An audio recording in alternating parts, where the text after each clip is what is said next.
Hey everyone, it is Friday, so that means it is time for another MTG Top 10. I'm Neat Zahone, and each week I bring you guys a new MTG-related Top 10 list. By the way, if you enjoy my content, please consider becoming a patron. You can find the link to my Patreon in the description below. Anyway, this week is the first part of what will be a two-parter I will be doing on Magic the Gathering Online. Today is the first part, and next Friday will be the second part. This week, as you can see, we're looking at the top 10 things that I like about Magic the Gathering Online. Next week, I will look at the top 10 things I would change about Magic Online. Typically, these lists are, first of all, a list of cards, although there's one exception to this in the recent past when I talked about my top 10 tips for Limited in general. And the lists are usually a little bit more empirical based on, how successful certain cards were and constructed in competitive tournament scene. But obviously, these two lists are based purely on my own opinions and experiences with Magic Online. Before we get started on the list itself, I'll talk about why I decided to do these two lists. Recently, as many of you know, Wizards of the Coast received a new president, and he came over from Microsoft. This was enough to make people wonder if that meant Magic the Gathering Online would improve and become a new priority of Wizards of the Coast, and countless threads on Reddit were made about it. What's more, even before he was hired, Hasbro informed its investors in November 2015 that it was looking to improve Magic's digital footprint and mentioned something called Magic Digital Next, which is described as a all-encompassing digital product for Magic the Gathering. Now, we aren't sure exactly what any of this means now, but it does mean one thing, that Magic Online will at least be undergoing changes at some point in the future, and they may even be drastic changes. As someone who spends a lot of time on Magic the Gathering Online, I play almost exclusively on the client, and I play it a lot, as all of the videos I post on this channel, except for these weekly top 10s, are actually of me playing on the Magic the Gathering Online client.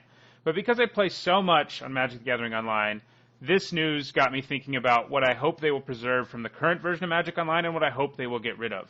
As I said, we're going to start with the positive side, so it doesn't just seem like I'm ragging on Magic Online. I obviously do have things I don't like about it, but first we're going to talk about the top 10 things I love about Magic Online, because there are actually things that I like, and this list is sort of the things that I hope they don't change if the client changes, if things change. So let's go ahead and get started at number 10. At number 10, I have the draft interface. This is one of the few things about the interface on Magic Online which I think is actually well done. And yes, that is a backhanded compliment. And yes, next week we'll focus in more detail on the problems that the current version of Magic Online has. But for now, let's focus on the positive. One of the best things about Magic Online is the draft interface. It makes it easy to see every card at once, both in the pack you're looking at and both in the cards you've already drafted. In sets with double-face cards, you draft like you normally would, something that it's clear Wizards has said they wish they could prefer to do in paper as well, and they did at the most recent Pro Tour use sleeved packs so people wouldn't know if people took double-sided cards.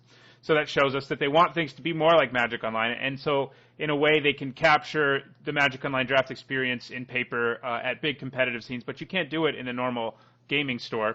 And honestly, for the most part, I prefer drafting on Magic Online as to drafting in paper because it is made far simpler, and I hope that's something that doesn't undergo too much change in any future changes to Magic Online.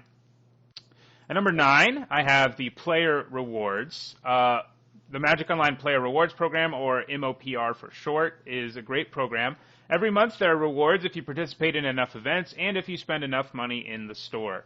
These promo cards with alternate art are roughly equivalent to Friday Night Magic promos, but they're on Magic Online. This month, for example, they're giving out a Goblin War Chief if you participate in one tournament, and if you participate in 5, you get a foil Goblin War Chief with that sweet alternate art you can see there. They've given out some pretty sweet stuff in the past, too. The sweetest things that I can think of most recently are the Serum Visions and Path to Exile you can see here. So they aren't afraid of giving you cards that are important staples in one format or another. They also recently gave out a Mother of Runes.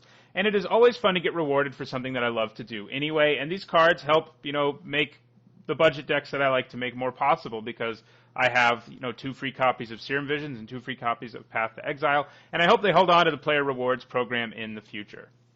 At number 8, I have Pauper Support. Pauper is not a format that is supported by a ton of local gaming stores, and it isn't always easy to find a Pauper tournament near you in paper, but luckily Wizards supports Pauper on Magic Online. Their Pauper support has actually improved recently with the introduction of Pauper Leagues, which you can see the description of here. This lets you buy into Magic the Gathering Online relatively cheaply and play competitive Magic in one of the more unique formats that exists. I would like to see even more Pauper support on MTGO, and that wouldn't be a bad thing for the new client to have. I just hope it doesn't have less support for it. At number 7, I have variety. You know, Pauper is an interesting format I just mentioned, and a big strength of Magic Online in general is its variety. At any given time, you can find a draft, you can do some sealed, you can enter in a Pauper League, play in a daily tournament, in a Pro Tour qualifier, preliminary, or just play in the constructed open play lobbies, where you can play completely for free, but still enjoy some Magic in whatever format you want. I think the last of these, the lobbies, is very important because they offer various levels of play ranging from just starting out to tournament practice, and these lobbies usually allow you to find an ideal opponent for your deck, whether it is some janky casual brew or deck you want to take to Friday Night Magic. MTGO is something for basically every Magic fan, and the countless options are a great thing to have. At number 6, we have Flashback Drafts. This is another major strength that Magic the Gathering Online has over paper Magic. These flashback drafts are offered pretty regularly, and in fact this year there has been a new flashback draft format every week other than the 3 weeks during and after the pre-release and release of a new set. Sealed products from old sets are often expensive to buy in paper, but on Magic the Gathering Online they can obviously provide you with digital cards, allowing you to enjoy draft formats at a reasonable price that you would otherwise never get the opportunity to experience or you haven't experienced for a very long time for a cost of around $10. And indeed, if you just manage to go 2-1 in these tournaments, you end up breaking even and you are able to enter into another flashback for free. This year the flashbacks haven't even been Phantom, which I think has made them even more fun, and I hope that is something that they continue with. So from number 6 we go to number 5, and at number 5 I have cards have value. This may sound strange, but I think this is an important thing for Magic to maintain. The digital Magic cards having real world value. This is supported somewhat by the exchange program where you can exchange your play sets of foils and stuff from Magic Online to get paper copies of cards, and this is something that helps make sure that cards have value.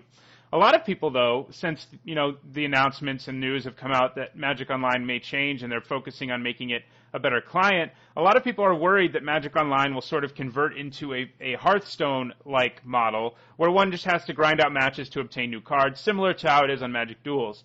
People were concerned that the value of their collection would disappear overnight. I'm fairly certain and very hopeful that this doesn't happen, and I doubt it will because there are tons of people like me who play a lot of Magic Online and have supported it for a long time despite all the problems it has.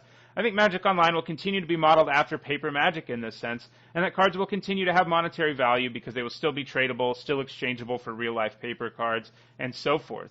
I think this is something that is important for Magic Online to maintain, and I really hope they don't adopt the Magic Duels type or Hearthstone type format where we just have to grind to get new cards, as that would definitely create a lot of distrust within the community of those of us who've played for a long time.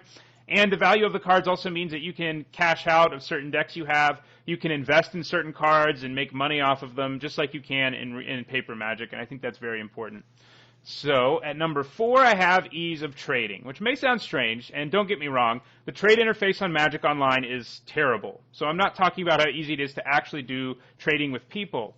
What I'm referring to is how quickly it is possible to obtain cards, to sell cards, to buy boosters for drafts, and everything else. This is a great strength of Magic Online over paper Magic once again, where when you buy singles, if you bought them online, you have to wait for them to come in the mail. With Magic Online, you can use a website like Card Hoarder, which you see here, or MTGO Traders, and receive cards in minutes, or sometimes seconds, from bots. With Magic Online, you can sell the $18 Mythic Rare you got in a draft to continue to fund future drafts, and you can do so quickly thanks to these bots. The speed of these transactions is amazing, and something that I hope remains in place in all future versions of Magic the Gathering Online. At number 3, I have leagues. Leagues are amazing, I think. They've also only recently returned to Magic Online after a long hiatus. Magic Online is already very convenient, one of its biggest strengths, spoiler alert, but the leagues are the ultimate inconvenience because these are tournaments that you can enter and then over as long a period of time, within reason, the leagues usually last something like 3 months, or as short a period of time as you want, you can play matches with your constructed deck or your sealed deck. This is amazing because it is often difficult for people to find the huge amount of time needed to participate in the more traditional tournaments offered on Magic Online, where sealed can take around 3 hours and a 5-match constructed tournament takes even longer. What's more, the prize support in these leagues is amazing as you only need to go 3-2 to break even and be able to enter into another league. So the leagues are a great recent addition. I hope they exist in all future versions of Magic Online. At number 2, I have long-distance games. I think one of Magic the Gathering Online's other great strengths that it has over paper is, and I'm happy for, is that it lets you play with people wherever they may be. It doesn't matter if you have a friend who lives in an entirely different state or different country for that matter, you can still play with them. This is usually restricted to playing in play lobbies or directly challenging your friends, but it is even possible for you and a friend to enter into a draft together, and while you may not actually get to play each other in the tournament, it allows for an interactive experience for you and your friend that would otherwise not be possible, especially if you're using something like Skype. There's no better way to play Magic with people who live far away from you than Magic Online, and that's, of course, a great strength of the internet in general, and Magic Online luckily capitalizes on that, and I don't think that's something that'll change, but I do think it's important. And then at number 1, I just have convenience in general. This is the thing that I think is the least likely to change in Magic Online's future, and luckily it is also one of the biggest strengths of Magic Online, if not the biggest. I guess I do think it's the biggest since it's number 1. I love it the most anyway. And the major reason that a client with so many problems, again, tune in next week for a full accounting of them, manages to still make so much money and attract so many players is because of how convenient it is. You can play Magic whenever you want. You don't have to wait for an FNM or try to get 8 of your friends together to draft. You can do it whenever you want, of course, assuming it isn't during the weekly downtime.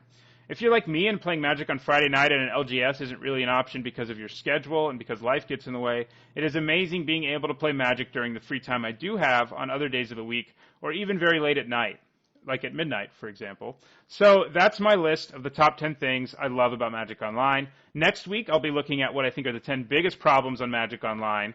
What do you think of this week's list, though? What do you love about Magic Online? Let me know in the comments, and if you enjoyed this, don't forget to hit the like button and subscribe if you're not already a subscriber, because that helps out a lot. Thanks for watching.